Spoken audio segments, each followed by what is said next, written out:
Com a melodia, ele me encontrou, me cercou com a canção que me libertou dos meus inimigos, dos meus medos, me salvou. E eu não sou mais escravo do medo, eu sou filho de Deus. E eu não sou mais escravo do medo, eu sou filho de Deus.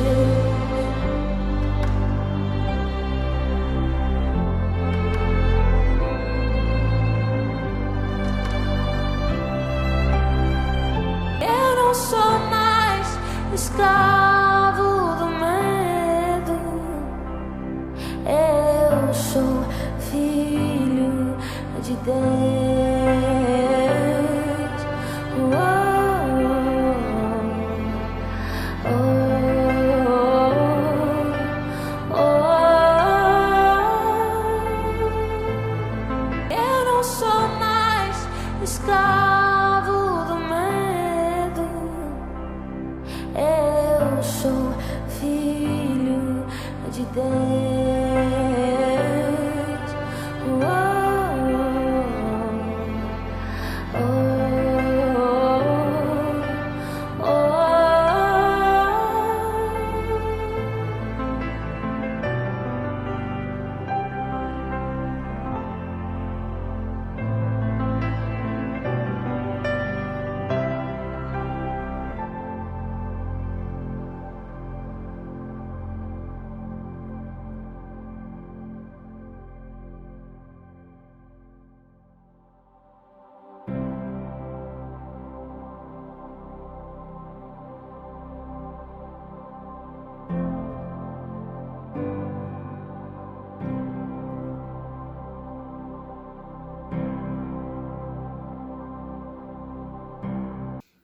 Oi, amada igreja, estamos aqui, em mais um culto, para que a gente venha adorar a Deus, em espírito e em verdade, assim como diz em João 4, 23 e 24. Mas vem a hora, e já chegou, em que os verdadeiros adoradores adorarão o Pai em espírito e em verdade, porque são estes que o Pai procura para seus adoradores. Deus é espírito, e importa que os seus adoradores o adorem em espírito e em verdade. Verdadeiros adoradores. O mais importante não é o culto, onde cultuamos, e sim o nosso coração, Coração do adorador. Jesus deixou isso bem claro na conversa que ele teve com a mulher samaritana, em João 4. E quando ela pergunta, onde ela deve adorar? E ele diz, que a hora vinha e que os verdadeiros adoradores adorariam somente a Deus.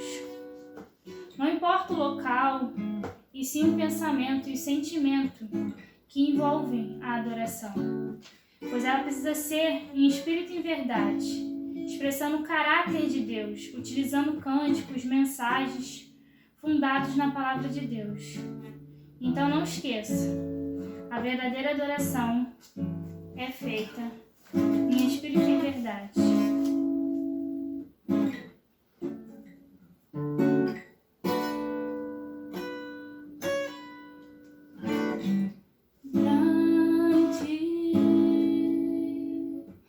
Senhor, e muito digno de louvor, na cidade do nosso Deus, seu santo monte.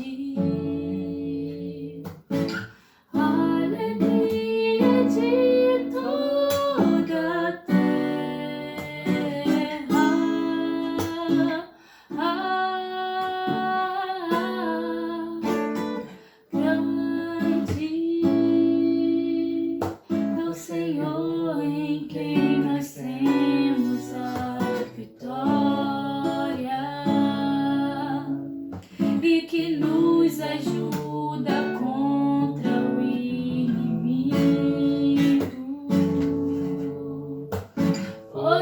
isso diante dele nos prostramos.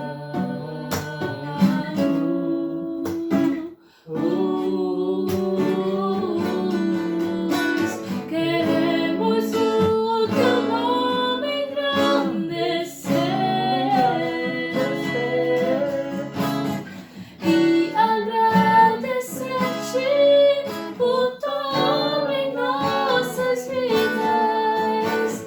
Confiamos em teu infinito amor, pois só tu és o Deus eterno sobre toda a terra e céu.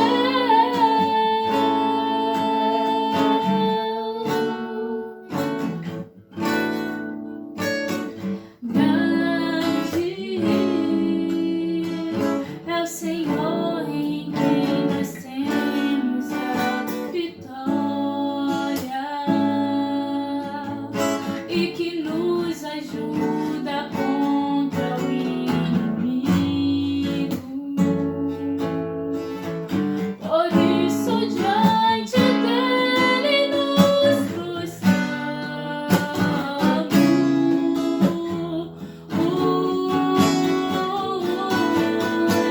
Queremos o teu nome engrandecer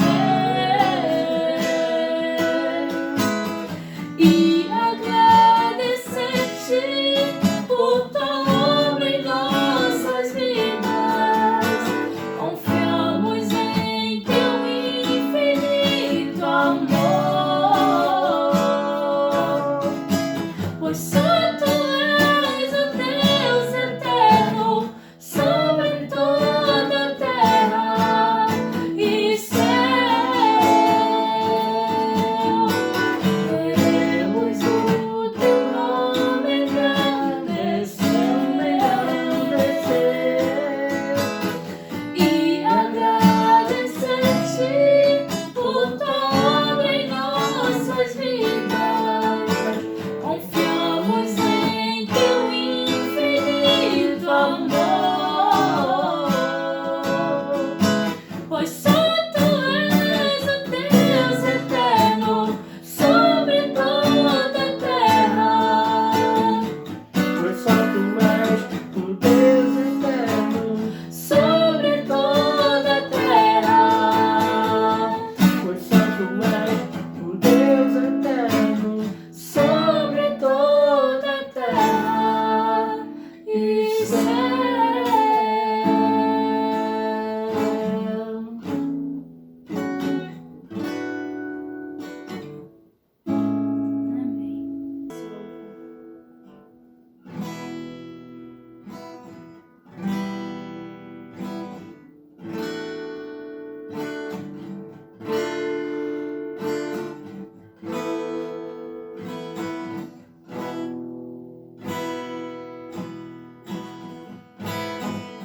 Todos lhes consagro tudo o que sou. De gratos louvores transborda o meu coração. A minha vida eu entrego nas suas mãos, meu Senhor, pra te exaltar com todo o meu amor. Eu te louvarei conforme a tua justiça e cantarei louvores, pois tu és altíssimo.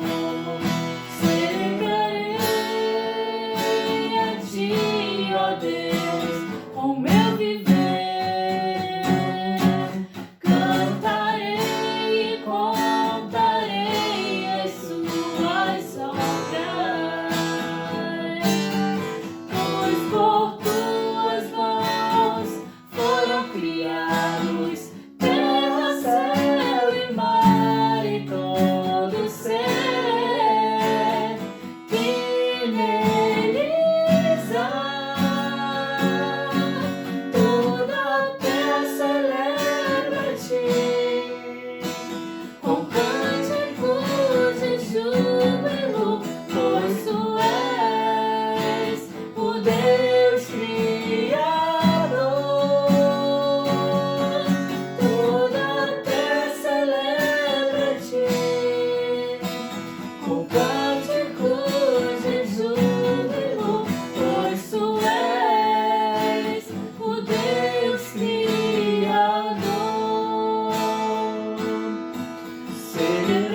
consagrarmos verdadeiramente, Pai. E principalmente, Senhor, verdadeiramente em espírito e em verdade, Pai. Estamos aqui, Senhor, não só para cultuar, mas sim para demonstrar, Senhor, aquilo que está ficado dentro de nós, aquilo que a gente tem necessitado a cada dia, Pai, que é nos apegarmos a Ti a cada instante, Pai, independente de qualquer situação, Pai. Então, Pai, nesse momento, Senhor, eu peço pela vida de cada membro da igreja, Pai, cada pessoa que se encontra no seu lar, Pai, cada pessoa, Pai, que a cada dia tem necessitado mais, Senhor, de sentir a Tua presença, Pai, de estar contigo, Pai, de ter mais intimidade contigo, Pai. Toma, Pai, a vida de cada família, Pai, a vida de cada pessoa, Pai, nas Tuas mãos, Pai. Toma, Pai, nosso país nas Tuas mãos, Pai, que o Senhor esteja agindo conforme a Tua vontade, o Teu querer, Pai. Esteja, Pai, com cada família, Pai, que tem passado por um momento de luto, Pai. Por cada família, Pai, que tem passado por alguma aflição, Pai. Cada pessoa que esteja, Senhor, num leito acamado, Pai, que o Senhor esteja vindo contra elas, Pai. Então, Pai, eu te peço, Senhor, que o Senhor faça, Senhor, o Seu agir, Senhor, nas nossas vidas, Pai. Muito obrigado, Senhor, pela Tua presença, Pai, pelo Seu grande amor, Pai, pela Sua misericórdia, Pai, pelas Suas maravilhas, Pai, e por a cada dia estar nos sustentando, Pai, cada vez mais em meio a essa situação, Pai. Que venhamos, Senhor, a cada dia, Senhor, glorificar o Teu santo nome, Pai, e Te honrar, Pai. Que venhamos a cada dia, Senhor, falar da Tua palavra, Pai, falar do Teu grande amor, Senhor, para aquelas pessoas que necessitam, Senhor. Necessitam escutar, Senhor, sobre Ti, Pai, do Seu grande amor, Senhor, do Seu Consolador, Pai, de tudo aquilo, Pai, que a pessoa está necessitando de ouvir a cada dia, Pai. Que venhamos ser instrumentos Seus, Pai, usados, Senhor, para a Tua obra, Pai. Que nesse momento nós não venhamos nos calar, Pai, e sim falar de Ti, Pai. Muito obrigada, Senhor, por tudo que o Senhor tem feito, Senhor. Muito obrigado, Senhor, por estar ali também, Senhor, sustentando ali aquele projeto, Senhor, para que outras pessoas que necessitam de um alimento, Senhor, consiga, Pai, através desse projeto. O Senhor possa estar, Senhor, dando forças, Pai, estando, Senhor, com cada um, Pai, que ali também, Senhor, eles venham aprender mais de Ti, Pai, que eles venham, Senhor, Te conhecer, Pai. Muito obrigado, Paizinho querido, por tudo que o Senhor tem feito, Pai. Perdoe nossos pecados, Pai. Perdoe, Senhor, por às vezes nos calarmos, Senhor, falharmos, Senhor, a cada dia, Pai. Mas que o Senhor venha, Senhor, nos ajudar, Senhor, a ter mais compromisso contigo, a ter mais intimidade, Pai. Muito obrigada por tudo, Pai, que o Senhor tem feito, Pai. É isso que eu te peço, em nome de Jesus. Amém. Olá, irmãos. Mais uma vez podemos refletir na palavra de Deus. Primeiramente quero agradecer pela palavra da semana passada, a irmã Thaís Rodrigues. Sempre que ela prega, né, uma bênção em nossas vidas. E principalmente pelo personagem em que baseou sua palavra, né, João Batista, e traz sempre lições maravilhosas para a nossa vida. Hoje nós queremos refletir mais uma vez num texto bíblico que se encontra em Atos, no capítulo 11, versículo 19 ao versículo 21, que diz assim a palavra de Deus na Nova Versão Internacional: os que tinham sido dispersos por causa da perseguição desencadeada com a morte de Estevão chegaram até a Fenícia, Chipre e Antioquia, anunciando a mensagem apenas aos judeus. Alguns deles, todavia, cipriotas e sirineus, foram a Antioquia e começaram a falar também aos gregos. contando-lhes as boas novas a respeito do Senhor Jesus. E o texto termina assim: a mão do Senhor estava com eles e muitos creram e se converteram ao Senhor. Nosso tema hoje é uma pergunta: de qual igreja você é? Me parece que com essa pandemia, isso deixou de ser uma preocupação como era antes para muitos evangélicos. Até porque agora todos nós, todo mundo, fazemos parte de uma só igreja, A igreja virtual, a igreja online, como muitos falam. Mas há 2000 anos atrás, irmãos, quando os apóstolos começaram a pregar o evangelho pelo mundo afora, não era preciso ninguém responder essa pergunta de qual igreja você é, porque todos eram de uma única igreja, a igreja, corpo de Cristo, e foi isso mesmo que Jesus ensinou também.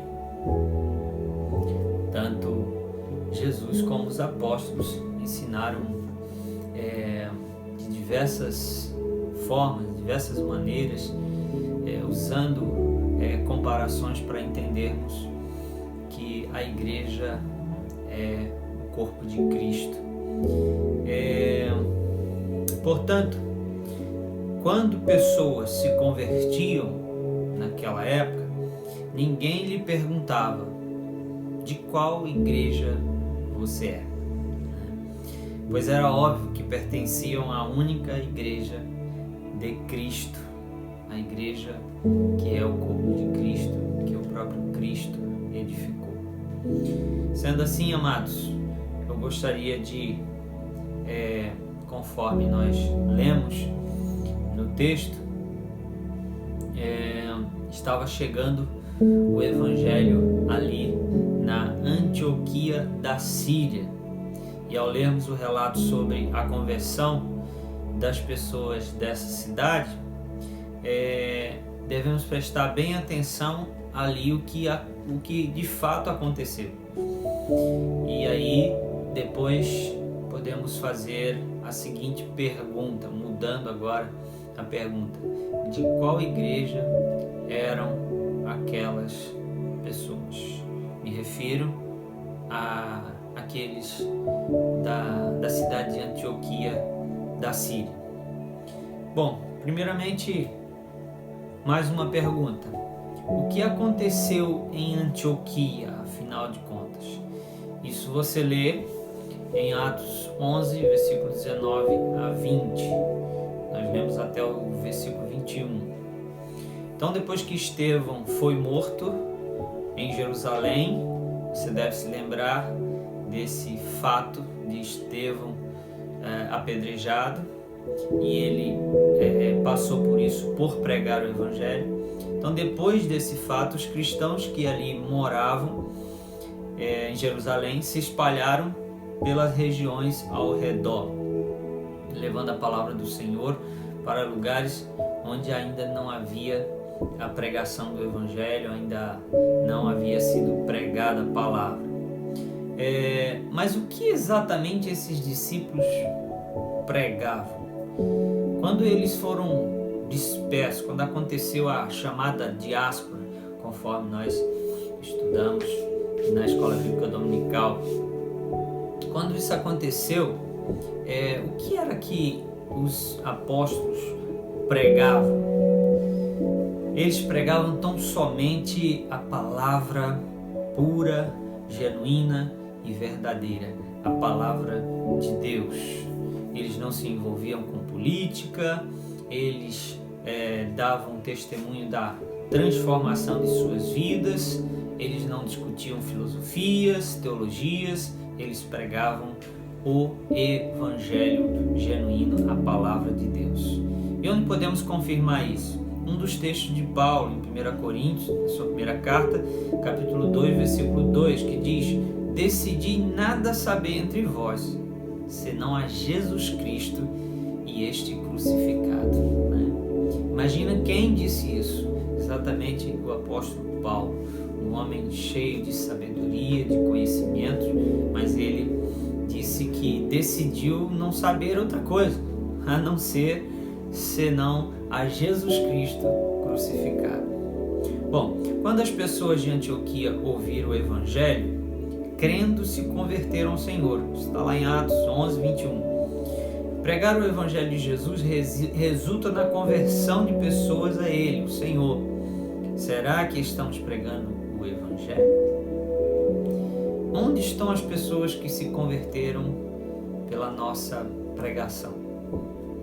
Onde está aquela pessoa que se converteu pelo meu, pelo seu, pelo nosso testemunho? Onde estão as pessoas que nós alcançamos para o Senhor? Porque se somos igreja, a igreja prega o Evangelho. É muito mais fácil encontrar alguém testemunhando da sua igreja, da sua denominação, né, do que de Cristo. Muitos dizem, minha igreja é uma bênção, eu alcancei vitórias, eu alcancei cura, né, através da minha igreja, mas infelizmente poucos testemunham do verdadeiro Evangelho do Senhor Jesus Cristo, como Ele é capaz de transformar nossas vidas. 2. De qual igreja eram estas pessoas? Aquelas pessoas que falam lá no versículo 21, que elas creram e se converteram. Bom, e aí? Depois que creram, depois que se converteram, tomaram uma decisão, agora elas são de que igreja? De qual igreja essas pessoas eram? Será que elas eram batistas? Será que elas eram presbiterianas? Será que elas eram... De que igreja essas pessoas eram? O versículo 26 do mesmo capítulo 11 de Atos diz que por todo um ano, durante um ano, se reuniram naquela igreja e ensinaram numerosa multidão. Se reuniram naquela igreja e ensinaram numerosa multidão. O que se fazia naquela igreja? O que era que se fazia naquela igreja em Antioquia? Será que eles faziam muitas reuniões? Será que eles faziam muitos programas? O que será que eles faziam? O texto está dizendo que eles ensinavam numerosa multidão. Eles pregavam o Evangelho para que as pessoas se convertessem. E elas se convertiam. E mais uma vez a pergunta, de qual igreja eram estas pessoas? E como foram chamados membros desta igreja? Católicos? Batistas? Presbiterianos? Mórmons? Também não. Nada disso. Em Antioquia foram os discípulos pela primeira vez chamados cristãos. Atos 11, 26. Eles foram chamados de cristãos. E eu já quero concluir essa mensagem fazendo a seguinte pergunta: mas é possível ser numa igreja igual à igreja de Antioquia? Bom, irmãos, acredito que isso não é uma opção. Simplesmente não somos igreja se não pregarmos o Evangelho de Cristo. Não tem como sermos igreja sem pregar o Evangelho, sem pregar a palavra de Deus, para que as pessoas se convertam, para que as pessoas creiam, para que as pessoas tenham suas vidas transformadas. Bom, diante de tanta coisa, diante da situação que vivemos, diante do isolamento social, distanciamento social e todos esses nomes aí, né, que a gente até já acostumou a falar, muitos já nem mais se consideram parte da igreja, porque não pode mais frequentar o prédio. E é bem verdade que todos nós, acredito, gostamos de estar juntos, reunidos, né, no prédio, e nós ansiamos por esse retorno. Queremos estar novamente no prédio, abraçar os irmãos, rever os irmãos. Isso é muito importante, isso é gostoso demais, isso é maravilhoso demais, e creio que nós ansiamos por isso. Mas não podemos esquecer que somos a igreja mesmo sem o prédio. Não podemos esquecer disso, irmãos. Nós somos a igreja. Só somos a igreja se pregamos o Evangelho. se nós paramos de pregar, se nós deixamos de anunciar Cristo como o único Senhor e Salvador, não deveríamos nos considerar nem mais cristãos. Porque só somos igreja por pregar o Evangelho. Igreja que não prega mais o Evangelho não deveria nem ter nome de igreja. Que Deus nos abençoe e que Deus nos encha da sua paz gloriosa e que possamos esperar mesmo que em breve possamos estar juntos, né? Porém, não podemos deixar para pregar o Evangelho quando voltarmos a nos reunir no prédio. A igreja é a igreja independente do prédio e precisamos pregar a palavra de Deus. Eu louvo a Deus pela sua vida, louvo a Deus pela oportunidade que temos de estudar, continuar estudando a palavra de Deus, e convido você a ser despertado pelo Espírito do Senhor, a viver esse tempo com mais alegria, a viver esse tempo com maturidade espiritual, e até que Deus nos dê a graça de nos encontrarmos novamente. Deus te abençoe e uma ótima semana a todos. Muito obrigado.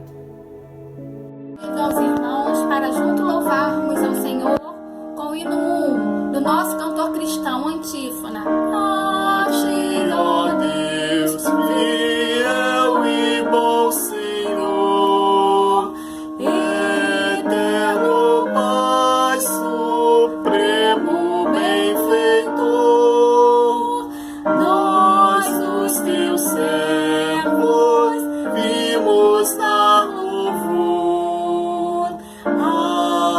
Aleluia, aleluia. A ti, Deus Filho, Salvador Jesus, da graça fonte, da verdade a luz, por teu amor medido pela cruz. Aleluia, aleluia. A ti, Deus, real Consolador, divino fogo santificador, que nos anima, nos acende o amor. Aleluia, aleluia. A ti, Deus Trino, poderoso Deus, que estás presente sempre junto aos teus.